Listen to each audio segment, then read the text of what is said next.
La République démocratique du Congo, RDC, traverse actuellement une période de tension accrue, principalement dans sa région orientale.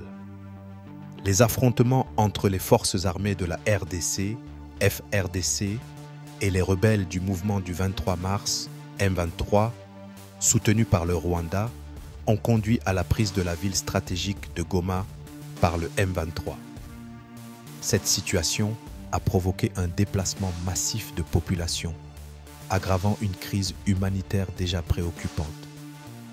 Face à cette agression, le président Félix Tshisekedi a annoncé une riposte vigoureuse en cours de la part de l'armée congolaise. Il a également dénoncé l'inaction de la communauté internationale et exhorté la jeunesse congolaise à s'engager pour défendre la nation. Sur le plan diplomatique, des tensions subsistent entre la RDC et le Rwanda. Une réunion de crise prévue entre le président Tshisekedi et son homologue rwandaise Paul Kagame a été annulée, reflétant la complexité des relations bilatérales dans ce contexte de conflit. En réponse à la situation sécuritaire, des mesures ont été prises à Kinshasa, la capitale, notamment la suspension de toutes les manifestations publiques par les autorités locales. Dans son discours récent, le président Tshisekedi a appelé la population à la vigilance, à l'unité et au calme, tout en affirmant sa détermination à restaurer la paix et la sécurité sur l'ensemble du territoire national. Suivez plutôt le discours de son Excellence, le président Félix Tshisekedi à la nation congolaise et abonnez-vous à la chaîne.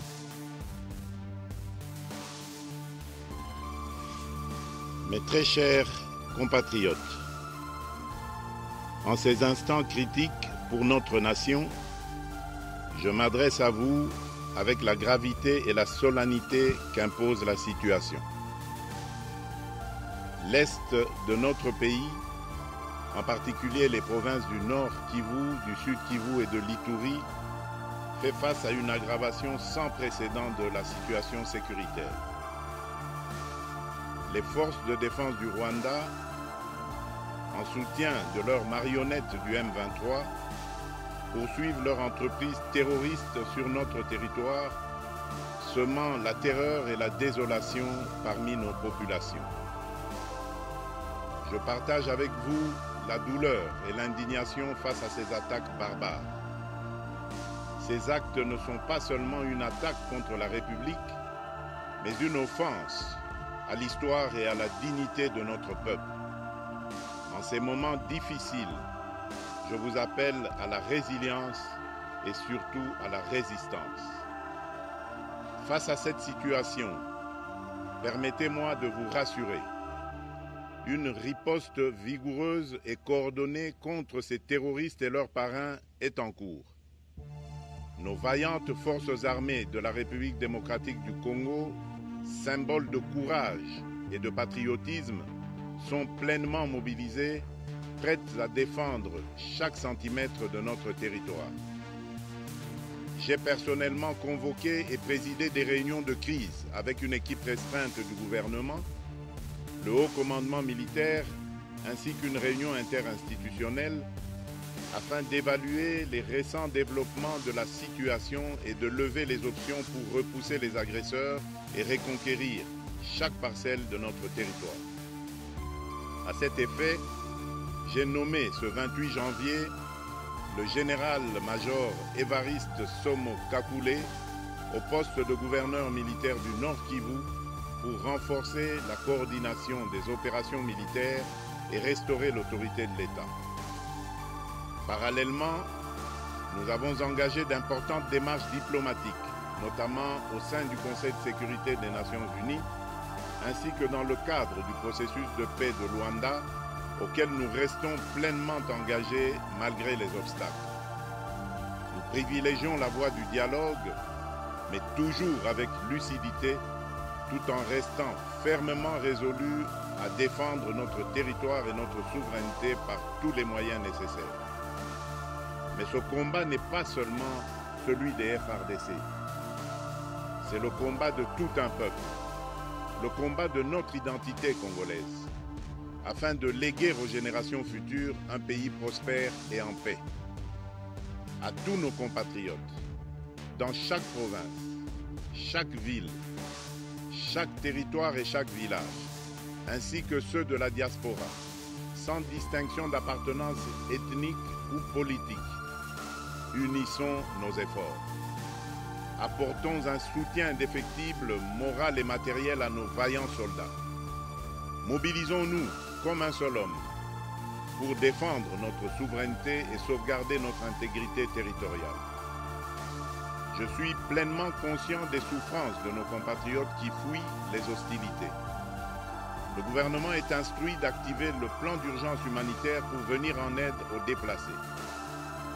À vous, habitants de Goma et des environs, je ressens profondément votre douleur qui est aussi la mienne. Elle traverse nos cœurs et nos âmes en tant que fils et filles d'une même patrie. Mais face à cette épreuve, je vous exhorte à puiser dans cette force intérieure qui fait la grandeur du peuple congolais. Résistez avec courage. Faites preuve de vigilance constante et gardez votre calme malgré l'adversité. Sachez que nous ne sommes pas restés inactifs. Des plans de contingence sont préparés pour assurer la protection de la population civile et prévenir toute escalade de la violence. Les dispositifs de sécurité ont été renforcés pour protéger les zones stratégiques et nous travaillons sans relâche pour garantir le fonctionnement des services essentiels. Je tiens à rendre un hommage solennel à tous ceux qui ont payé le prix ultime dans cette lutte pour notre dignité et notre souveraineté.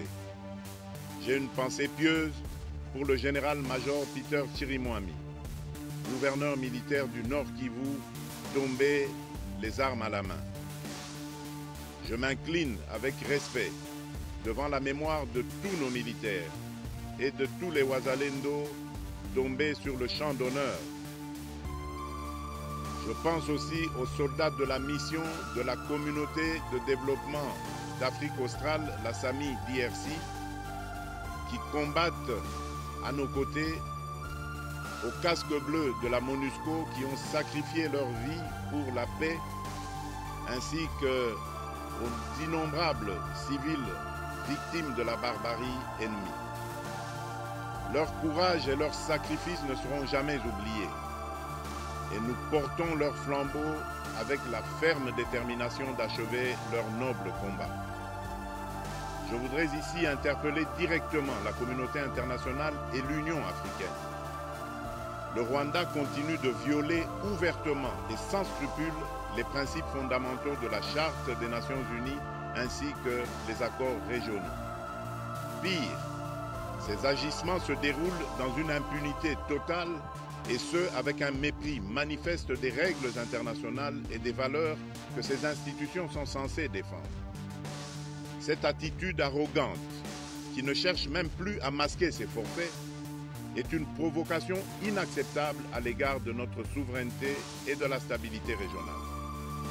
La présence de milliers de soldats rwandais sur notre sol, leur soutien politique, logistique et militaire à leur pantin du M23, ainsi que leur implication dans l'exploitation illégale de nos ressources naturelles, nous conduisent tout droit à une escalade aux conséquences imprévisibles, mettant en danger toute la région des Grands Lacs.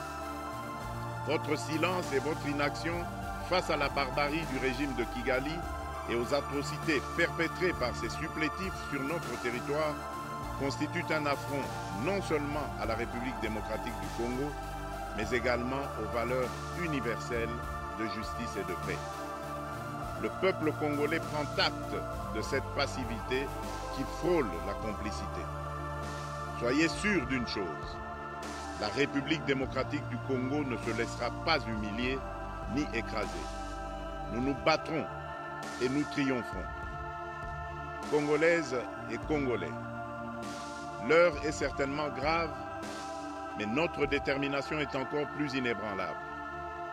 Ce moment critique nous offre l'opportunité de montrer au monde ce qui fait notre force, c'est-à-dire notre unité sans laquelle tous nos efforts seraient vains. Je vous appelle à être vigilants, mais à ne pas céder à la haine, aux divisions ou à la violence. Je condamne avec la plus grande fermeté les actes de vandalisme et de pillage qui ont visé certaines missions diplomatiques accréditées en République démocratique du Congo, ainsi que des intérêts privés dans la ville de Kinshasa.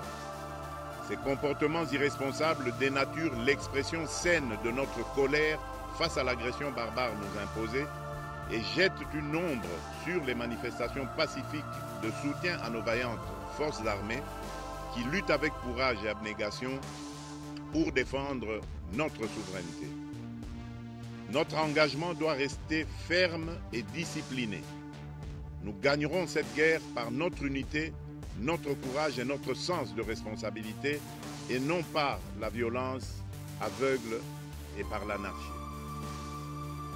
Cette victoire ne sera possible que si chaque Congolais, où qu'il soit, prend toute la mesure du combat qui est le nôtre.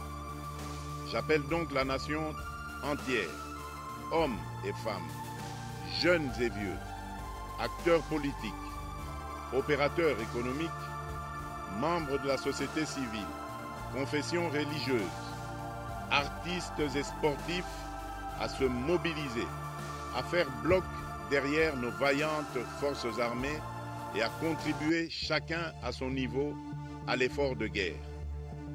J'ai instruit le gouvernement de mettre en place des mesures rigoureuses de réduction du train de vie des institutions et de leurs animateurs afin que les ressources ainsi économisées soient directement réorientées vers le soutien à nos forces armées. Dans cet effort national, j'en appelle également à la responsabilité du secteur privé qui est invité à contribuer activement à cette cause commune. Nos soldats se battent avec héroïsme pour la défense de notre intégrité territoriale et de notre souveraineté. Ils ont besoin de notre soutien total, qu'il soit moral, matériel ou logistique. À la jeunesse congolaise, pilier et espoir de notre nation, je vous exhorte à répondre massivement à l'appel de la patrie. Le moment est venu de vous lever, de mettre votre énergie et votre créativité au service de la nation. Nous devons renforcer nos rangs et chaque jeune Congolais prêt à défendre son pays a une place au sein de nos forces armées. Enrôlez-vous massivement dans l'armée. Vous êtes le fer de lance de notre projet et votre mobilisation est déterminante pour la victoire finale. Aux braves populations du Nord Kivu, du Sud Kivu et de l'Ituri, vous êtes le symbole de la résilience congolaise, une source d'inspiration pour toute la nation. Vous n'êtes pas seuls dans cette épreuve. La République tout entière se tient à vos côtés, unis dans l'espoir et la lutte. Ensemble, nous ferons face et surmonterons cette épreuve. À nos vaillantes forces armées et aux vaillants patriotes Ouazalendo, véritables sentinelles de la souveraineté nationale, je rends un hommage appuyé et vous exprime au nom de toute la République notre reconnaissance infinie et notre fierté inébranlable. Votre bravoure, votre discipline et votre engagement sans faille inspirent et mobilisent tout un peuple déterminé à défendre son territoire. Sachez-le, la République ne vous abandonnera jamais. Votre combat est le nôtre et vos sacrifices ne seront jamais oubliés. Vous incarnez l'honneur de la nation congolaise. À tous mes compatriotes d'ici et de la diaspora, la République démocratique du Congo ne pliera pas. La République démocratique du Congo ne reculera pas. Je ne vous abandonnerai jamais. J'en fais ici le serment. Le soleil n'a pas cessé de briller sur notre patrie. Ensemble, main dans la main, nous surmonterons cette tempête et nous ouvrirons une ère nouvelle de paix et de prospérité pour les générations futures. Que Dieu bénisse la République démocratique du Congo et son peuple. Je vous remercie.